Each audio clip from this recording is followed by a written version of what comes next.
تمام فرقوں میں کوئی ایک عالم دین ایسا بتا دیں جو مطلب باقی تمام سے بہتر ہو، جو آپ کے نزدیک وہ بہتر آپ کو ہضم ہو جائے گا؟ جی بالکل. جاوید احمد غامدی صاحب. اہل بیت تو قرآن مجید کی صریح نص سے ثابت ہے کہ صرف نبی صلی اللہ علیہ وسلم کے ازواج مطہرات، وہ روایت سخت الرحمن الرحیم.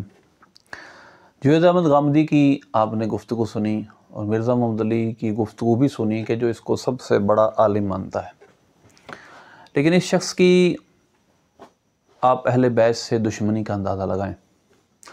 اہل بیت سے مراد ہمارے اہل سنت کے نزدیک بے شک کوئی شک کی گنجائش نہیں کہ ازواج مطہرات بھی ہیں، لیکن اس کا مطلب یہ نہیں ہے کہ حسنین کریمین سیدہ کائنات سیدہ طیبہ طاہرہ عابدہ زاہدہ رضی اللہ عنہم اور حضرت مولا علی کرم اللہ وجہ الکریم اس میں شامل نہیں. ایسا نہیں معاذ اللہ. یہ ناسبیت ہے کہ ہم ان پنجتن پاک کو اس سے یہاں جو یہ 4 نفوس قدسیاں سرکار صلی اللہ علیہ وسلم کے علاوہ ان کو خارج کریں، یہ ناسبیت ہے. یہ جو قرآن پاک کی جس آیت کا ریفرنس دیتا ہے، پہلی بات تو یہ ہے کہ واقعتاً یہ ایک جگہ درست بات ہے کہ اس کے کانٹیکس میں سیاق اور سباق میں امہات المؤمنین کا ذکر ہو رہا ہے. مثلاً یہ 21 پارے کے آخری رکوع، یا ایھا النبی قل لازواجک ان کنتن تردن الحیات الدنیا وزینتها فتعالین امتعکن واسرحکن سراحا جمیلا. یہاں ضرور ہوتا ہے کہ اے نبی اپنی بیویوں سے فرما دیجئے اگر تمہیں دنیا کی زندگی چاہیے آؤ میں تمہیں دیتا ہوں اور تمہیں اچھے طریقے سے فارغ کر دیتا ہوں. ان کنتن تردن اللہ ورسولہ والدار الآخرۃ فإن اللہ اعد للمحسنات منکن اجرا عظیما. اگر تمہیں دنیاوی زندگی نہیں چاہیے آخرت چاہیے تو پھر اللہ نے نیکوں کے لیے جب بڑا اجر تیار کر رکھا ہے. یا نساء النبی من یأتی منکن بفاحشۃ مبینۃ یضاعف لها العذاب ضعفین. پھر فرمایا من یقنط منکن للہ ورسولہ. سب ازواج مطہرات کا ذکر ہو رہا ہے. اور آیت نمبر 33 میں فرما دیا ان کا ذکر کرنے کے بعد وَقَرْنَ فِي بُيُوتِكُنَّ وَلَا تَبَرَّجْنَ تَبَرُّجَ الْجَاهِلِيَّةِ الْأُولَىٰ. اور آپ اپنے گھروں میں ٹھہری رہو اور اگلی زمانہ جاہلیت والی بے پردگی نہ کرو. وَأَقِمْنَ الصَّلَاةَ وَآتِينَ الزَّكَاةَ. نماز قائم کرو، زکوٰۃ ادا کرو. وَأَطِعْنَ اللَّهَ وَرَسُولَهُ. اللہ اس کے رسول کی اطاعت کرو. إِنَّمَا يُرِيدُ اللَّهُ لِيُذْهِبَ عَنْكُمُ الرِّجْسَ أَهْلَ الْبَيْتِ.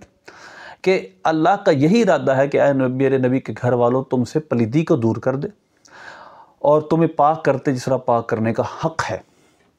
وَاذْكُرْنَ مَا يُتْلَىٰ فِي بُيُوتِكُنَّ مِنْ آیَاتِ اللَّهِ وَالْحِکْمَةِ. اے میرے نبی کی بیویوں یاد کرو جو تمہارے گھروں میں اللہ کی آیتیں تلاوت کی جاتی ہیں. ان اللہ کان لطیفا خبیرا. اللہ لطف و کرم فرمانے والا لطیف ہے اور خبر رکھنے والا ہے. اب اس آیتوں میں یہ تو کوئی ڈاؤٹ کی بات نہیں کہ سیاق اور سباق میں کانٹیکس میں صاحب اہل بیت میں جن کا ذکر ہو رہا ہے وہ ازواج مطہرات ہی ہیں. یہی اہل سنت کا موقف ہے کہ ازواج مطہرات بھی اہل بیت میں شامل ہیں. لیکن حسنین کریمین حضرت سیدہ کائنات اور مولا علی رضوان اللہ تعالیٰ اجمعین کو اس سے نکالنا یہ ناسبیت ہے. کیوں؟ وجہ یہ ہے کہ احادیث صحیحہ میں ان کو نبی پاک صلی اللہ علیہ وسلم نے اپنے اہل بیت میں شامل فرمایا ہے. اور پھر اس نے کہا یہ حدیثیں مجروح ہیں. غامدی صاحب نے یہ کہا ہے کہ یہ احادیث مجروح ہیں، یعنی ان پر جرح کی گئی ہے، جن میں جو آل ابا اور قصا والی روایت ہے کہ نبی پاک صلی اللہ علیہ وسلم نے اپنی چادر میں ان نفوس قدسیہ کو لے کر فرمایا تھا اللہم ہؤلاء اہل بیتی، یا اللہ یہ میرے اہل بیت ہیں. اب میں آپ کے سامنے یہ میرے سامنے یہ مسند ابو یعلا ہے، مسند امام احمد میں بھی روایت ہے اور چند روایتیں میں آپ کے سامنے بیان کروں گا اس حوالے سے. لیکن یہ روایت یہ ہے جو صحیح سند سے ہے، اس کی سند ٹھیک ہے. سند یہ ہے، اس کی روایت یہ ہے. حضرت واصلہ بن اسقع رضی اللہ عنہ فرماتے ہیں قال اقعد النبی صلی اللہ علیہ وسلم علی عن یمینہ وفاطمۃ عن یسارہ وحسنا وحسینا بین یدیہ وغطى علیہم بثوب. حضرت مولا علی کو حضور نے اپنے پاس بٹھایا دائیں طرف، حضرت فاطمہ کو بائیں طرف، حسنین کریمین کو اپنے سامنے، وغطا اور پھر چھپا دیا ان کو کپڑے سے، پھر ان کو کپڑا ڈال دیا اور فرمایا اللہم ہؤلاء اہل بیتی، اللہم ہؤلاء اہل بیتی و اہل بیتی آتوا الیک لا الی النار. اے اللہ یہ میرے گھر والے، اے اللہ یہ میرے اہل بیت ہیں.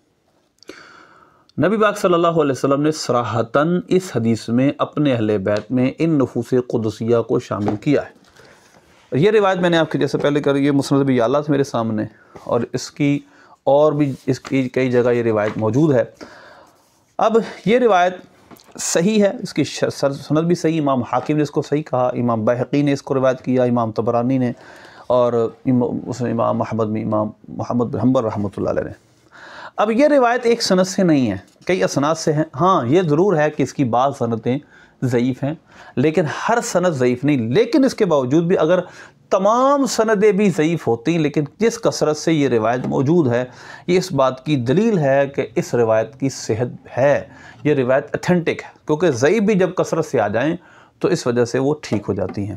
تو لہذا اس لیے یہ بات یاد رکھیں، نبی پاک صلی اللہ علیہ وسلم نے باقاعدہ اپنے اہل بیت میں ان کو شامل کیا، بلکہ نبی پاک صلی اللہ علیہ وسلم کے متعلق حضرت انس بن مالک رضی اللہ عنہ فرماتے ہیں کہ کان یمر بباب فاطمہ ستۃ اشہر، نبی پاک صلی اللہ علیہ وسلم حضرت سیدہ فاطمہ کے دروازے سے 6 ماہ تک گزرتے رہے، اذا خرج الی صلاۃ الفجر، جب نماز فجر کے لیے تشریف لے جاتے، اور فرماتے الصلاۃ یا اہل البیت، پھر یہ آیت پڑھتے انما یرید اللہ لیذھب عنکم الرجس اہل البیت ویطہرکم تطہیرا۔ یہ روایت ایک سند سے نہیں ہے، کئی سندوں سے، اور جو میں نے پہلے آل قصا والی روایت، آل عبا والی روایت ہے، وہ بھی کئی سندوں سے۔ اس لیے یہ بات یاد رکھیں، ہم اہل سنت و جماعت پنجتن پاک کو بھی اور ازواج مطہرات سب کو اہل بیت میں شامل مانتے ہیں۔ پھر اہل بیت کی 2 قسمیں ہیں، ایک ہے اہل بیت سکنا، نبی پاک صلی اللہ علیہ وسلم کے گھر میں رہنے والے، اور ایک ہے اہل بیت نسبی، نبی پاک صلی اللہ علیہ وسلم کا نسب مبارک جن سے چلا، وہ سب نفوس قدسیہ وہ بھی اہل بیت میں شامل ہے۔ لہذا جن سے سرکار کا نسب چلا وہ پنجتن پاک ہیں، وہ پنجتن پاک میں موجود ہستیاں ہیں، اور جن سے نسب مبارک نہیں چلا یعنی آپ کے ازواج مطہرات، وہ آپ کے اہل بیت سکنا ہیں، آپ کے گھر میں رہنے والے ہیں۔ قرآن نے باقاعدہ، یہ بھی ایک بات واضح ہے کہ قرآن نے باقاعدہ اہل بیت میں زوج کو شامل کیا، زوجہ کو شامل کیا ہے، اور جو علیکم پر اعتراض ہے، جو یہاں پر شیعہ کا ایک اعتراض ہے کہ علیکم یعنی مطلب اللہ نے فرمایا ہے مذکر کا صیغہ، تو تفسیر قمی وغیرہ میں لکھا ہے کہ جی اس سے مراد یہ پتہ چلا کہ ازواج مطہرات نہیں ہیں۔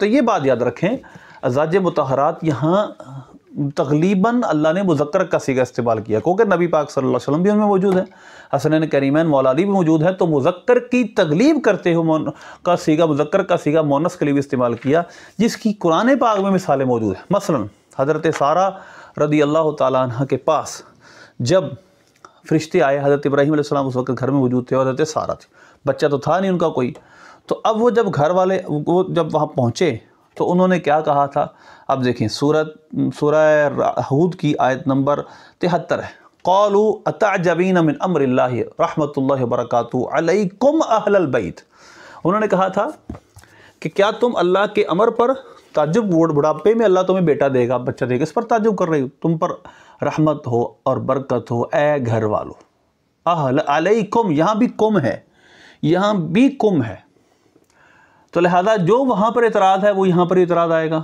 حضرت سارہ موجود تھی، حضرت ابراہیم علیہ السلام، اولاد تو ان کی تھی نہیں، حضرت ہاجرہ جو تھیں وہ تو مکے میں چھوڑ آئے تھے حضرت ابراہیم علیہ السلام، تو اولاد تو تھی کوئی نہیں، تو رحمۃ اللہ وبرکاتہ علیکم اہل البیت انہ حمید مجید، تو لہذا اس لیے اہل بیت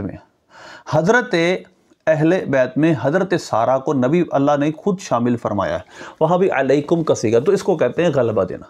اسی طرح اہل بیت میں بہن بھی شامل ہوتی ہے، ماں بھی شامل ہوتی ہے، جس طرح کہ سورہ قصص دیکھیں آپ، سورہ قصص کے اندر اللہ فرماتا ہے کہ جب حضرت موسیٰ علیہ السلام کی بہن حضرت موسیٰ علیہ السلام کو دیکھتی رہی، اور انہوں نے جب دیکھا کہ انہوں نے کسی بچے کا دودھ قبول نہیں کیا، تو اس وقت حضرت موسیٰ علیہ السلام کی بہن نے موقع تلاش کرتے ہوئے کہا هل ادلکم علی اہل بیت یکفلونہ لکم، کہ میں تمہیں ایک ایسے گھر والوں کے متعلق نہ بتاؤں جو اس کی کفالت کرے گا، وہم لہ ناصحون، اور وہ اس کے لیے ناصح ہیں۔